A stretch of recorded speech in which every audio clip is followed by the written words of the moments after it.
Hello, welcome back. So, in the last episode, I told you that we'd be getting into wireless access for the ME system. So, let's take a look at that. The first thing we need is a wireless access point. This is what you put onto the network to make it wireless. So, it's pretty straightforward: iron, glass, a wireless receiver, and ME cable. The wireless receiver is a Fluix pearl, a stick, and some iron ingots. A Fluix pearl is Fluix dust, Fluix crystal, and an ender pearl. And Fluix crystal is going to be Certus quartz, nether quartz, and redstone. So I didn't have enough glowstone to make all the patterns I need to do auto crafting, but I made a few. So okay, I can make one of these wireless receivers, I think. Let's see if I can actually do that. Looks like it can. So, okay, there we go, a wireless access point. Now, that's what we hook onto the system to make the system wireless, but we need a way to actually use it somewhere else. So that's where the access terminal comes in. It needs a wireless receiver, an access terminal, and an energy cell. Let's see here. Can we make energy cells? We can. Can we make wireless receivers? Yes. And we can make access terminals. So let me see here. Looks like it made all those things. So, okay, we've already seen this. We've already made access terminals before. The energy cell is just Fluix crystals, iron, and glass. Pretty straightforward. So let's get us one of these. And it does need power, and it runs out of power very quickly. So, a little bit unfortunate. Now, the wireless unit functions within a radius of 16 blocks from the wireless access point, but we can extend that to 32 blocks with wireless boosters. We can have each one of these wireless boosters will give us one more block to the radius, and we can have 16 max. So I think I know how to make these. So we're going to make 16, I hope. Okay. Alright, so the access point does need to be on your network. I'll place it right here. That looks like a good place for it. And we need to go into the ME controller, right click, and this place here, this is how we link it. Right now it says it's unlinked. It doesn't know what controller to access with. If we put it in here, it's linked. But it has no power, so it won't do us any good. The wireless boosters go in the access point. So we can now go up to 32 blocks from our wireless access point. We can charge it in the energetic infuser, and why is there no power for this?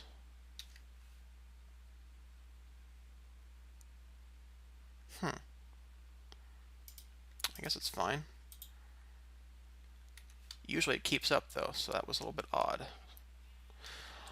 Alright, so if we right click this, I can have access to my entire inventory right here. It's not a crafting terminal, just an access terminal. So if I want to craft something, I'll need to bring a crafting station somewhere. So here's one I've put in here. So if I wanted to use stuff in my base, I can get that. But like I said, it takes power. 199k right now. I don't know how much that is, but you start taking stacks of items out of here, it dies real quick. There you go. 19k with just those stacks. But it's a nice way to get things in and out of your network, and it's not too expensive. Just a couple of ender pearls, really. That's the most expensive item in there. Just quartz and iron and glass is the rest of it. So it's not too bad. It can be recharged. It doesn't go terribly far away. We can't run halfway across the map. But look at that. I can go over here or over here. It's got a decent radius, so yeah, I can go all the way back to the old base if I wanted to. I don't, but okay. So there is wireless access for our ME system, which is nice if you're downstairs and think, oh, I need the scaffolding. I don't have to run back upstairs to get the scaffolding now. So that's handy.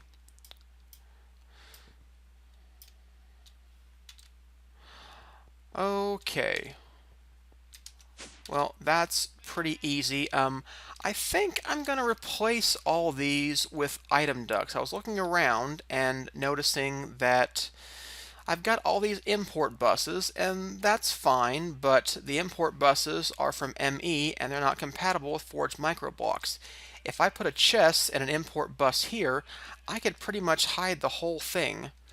I could hide all of those, I could hide all the item ducts if I did that. So I'm going to do that, I think.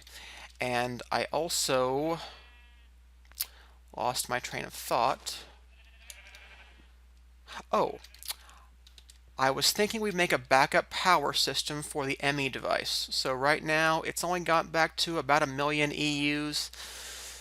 Soon as we start trying to make that medium voltage solar array again, in fact I'll show you.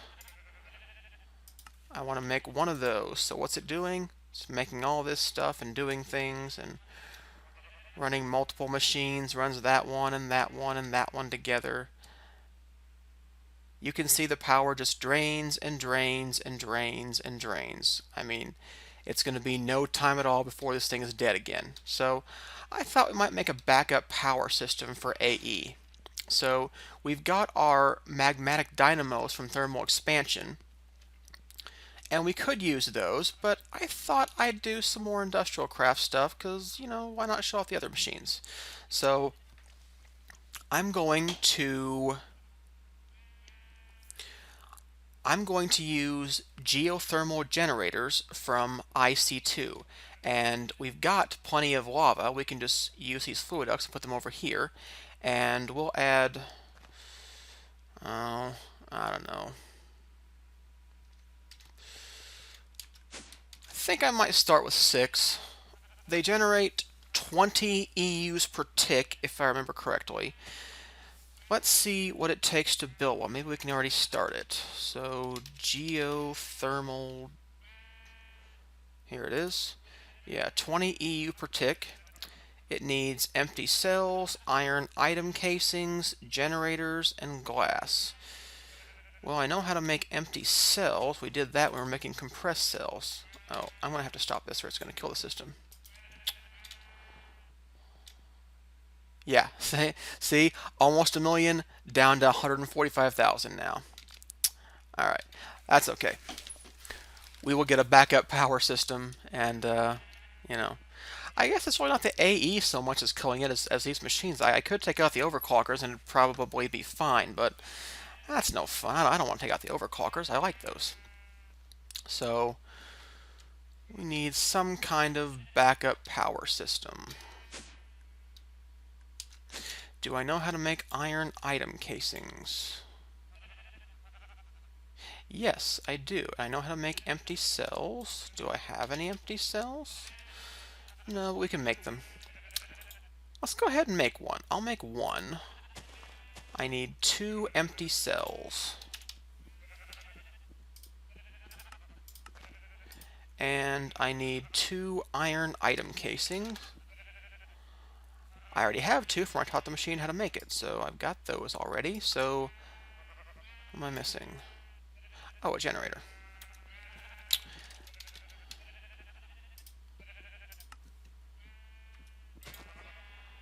Alright.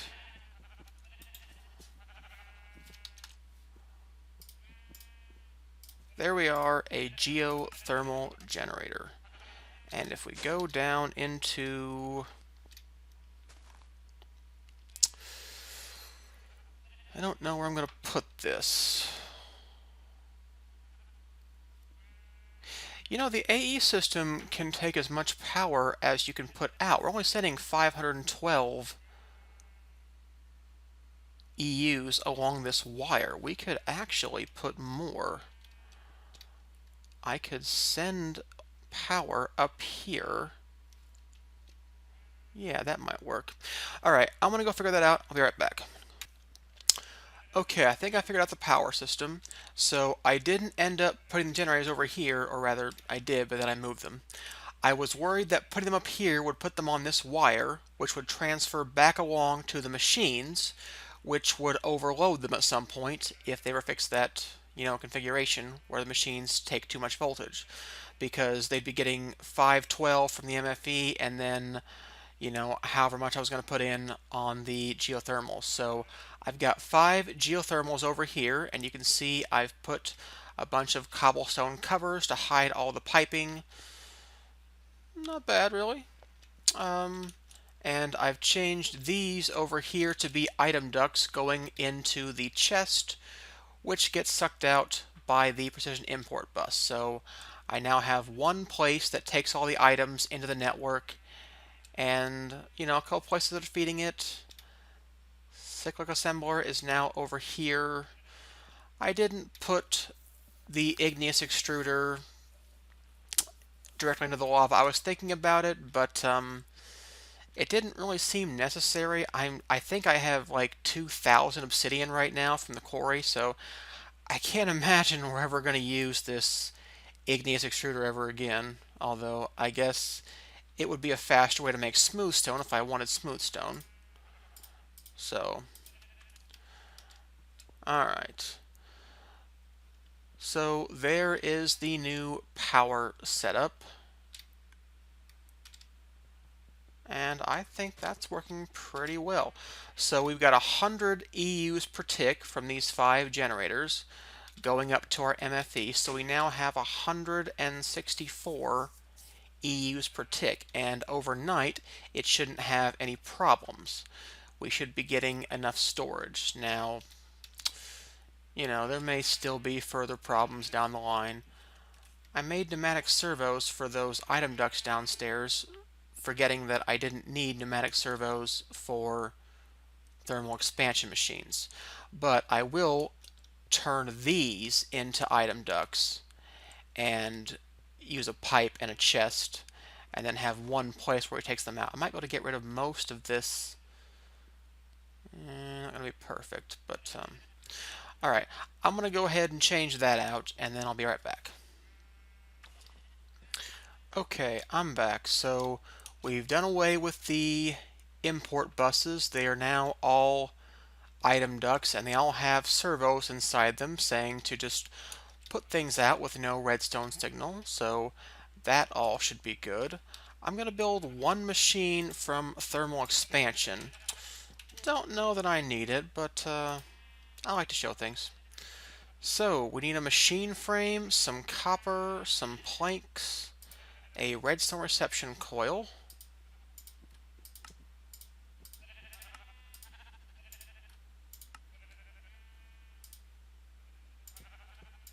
I always forget the top one is steel, not iron.